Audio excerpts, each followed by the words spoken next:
సర్వ సమాజమును ఎలుగెత్తి కేకలు వేసెను. ప్రజలు ఆ రాత్రి ఎలుగెత్తి ఏడ్చిరి. మరియు ఇజ్రాయిల్ అందరూ మోషే అహరోనుల పైని సనుగుకొనిరి. ఆ సర్వ సమాజము, అయ్యో, ఐగుప్తులో మేమేలా చావలేదు, ఈ అరణ్యమందు మేమేలా చావలేదు. మేము కత్తి వాత పడునట్లు యెహోవా మమ్మును ఈ దేశములోనికి ఏల తీసుకుని వచ్చెను. మా భార్యలు మా పిల్లలు కొల్లపోదురు. తిరిగి ఐగుప్తునకు వెళ్ళుట మాకు మేలు కాదా అని వారితో అనిరి. వారు నాయకుని ఒకరి నియమించుకొని ఐగుప్తునకు తిరిగి వెళ్ళుదుమని ఒకనితో ఒకడు చెప్పుకొనగా, మోషే అహరోనులు ఇజ్రాయేళ్ల సర్వ సమాజ సంఘము ఎదుట సాగిలపడిరి.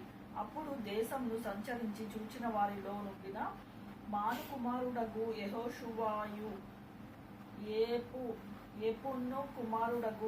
ఎపున్నే కుమారుడగు కాలేబు బట్టలు చింపుకొని, ఇజ్రాయేళ్ల సర్వ సమాజంలో మేము సంచరించి చూచిన దేశము మిక్కిలి మంచి దేశము. యెహోవా మన మందు ఆదరించిన ఎడల ఆ దేశంలో మనలను చేర్చి దానిని మనకిచ్చెను.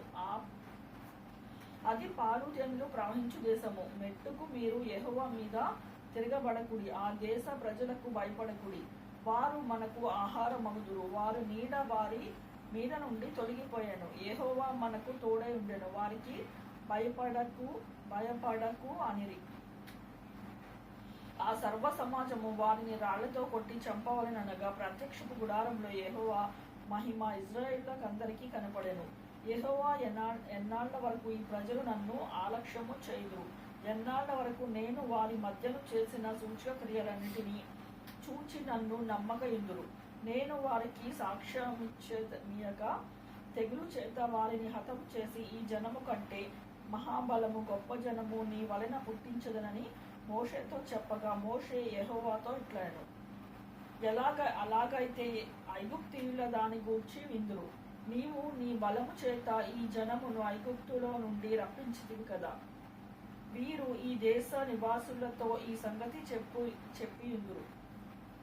యెహోవాను నీవు ఈ ప్రజల మధ్యనున్నావనియు, యెహోవాను నీవు ముఖాముఖిగా కనపడవాడివనియు, నీ మేఘము కనపడిన వాడివనియు, ఈ మేఘము మీద నిలుచుచున్నవనియు, నీవు పగలు మేఘస్తంభంలో రాత్రి అగ్నిస్తంభంలోను వారి ముందర నడుచుచున్నావనియు వారు విని ఉన్నారు.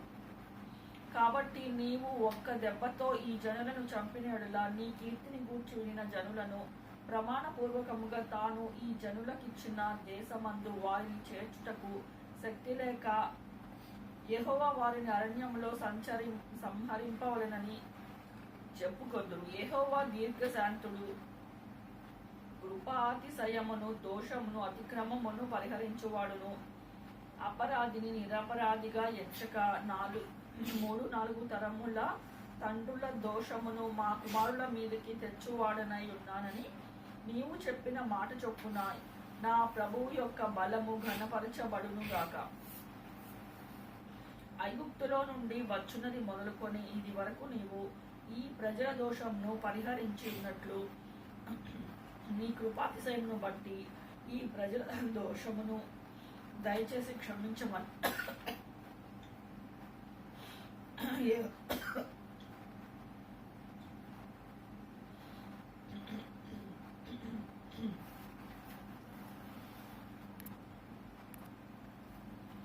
ఈ ప్రజల దోషమును పరిహరించి ఉన్నట్లు నీ కృపాతిశయమును బట్టి ఈ ప్రజల దోషమును దయచేసి క్షమించమని యెహోవాతో చెప్పగా, యెహోవా నీ మాట చొప్పున నేను క్షమించి ఉన్నాను.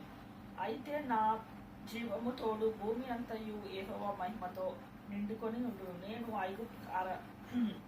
ఐగుప్తులో అరణ్యములో చేసిన సూచక క్రియలను నా మహిమను చూచిన ఈ మనుషులందరూ ఈ 10 మారలు ఈ మాట వినక నన్ను శోధించుచుండిరి. కాగా వారి పితరులకు ప్రమాణపూర్వకముగా నేను ఇచ్చిన దేశంను వారు చూడనే చూడరు. నన్ను ఆలక్ష్యము చేసిన వారిలో ఎవరునో దానిని చూడరు.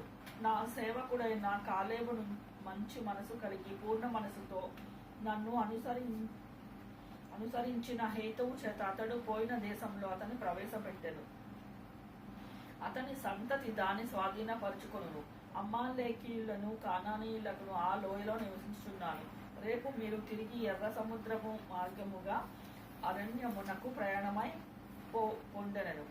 మరియు యెహోవా మోషే అహరోనులకు ఇలాగూ సెలవిచ్చెను, నాకు విరోధముగా సణుగుచు ఈ చెడ్డ సమాజము నేనెంతవరకు సహింపనేలా. ఇశ్రాయేళ్ల నాకు దోషముగా సణుగుచున్న సణుగును వినియున్నాను. నీవు వారితో యెహోవా వాక్కు ఎదనగా, నా జీవము తోడు మీరు నా చెవిలో చెప్పినట్లు నేను నిశ్చయముగా నీ ఎడలా చేసేదను. మీ శవములు అరణ్యములోనే రాలును. మీ లెక్క మొత్తము చొప్పున మీలో లెక్కింపబడిన వారందరూ అనగా 20 ఏండ్లు మొదలుకొని పై ప్రాయము కలిగి నాకు విరోధముగా సణిగిన వారందరూ రాలిపోదురు.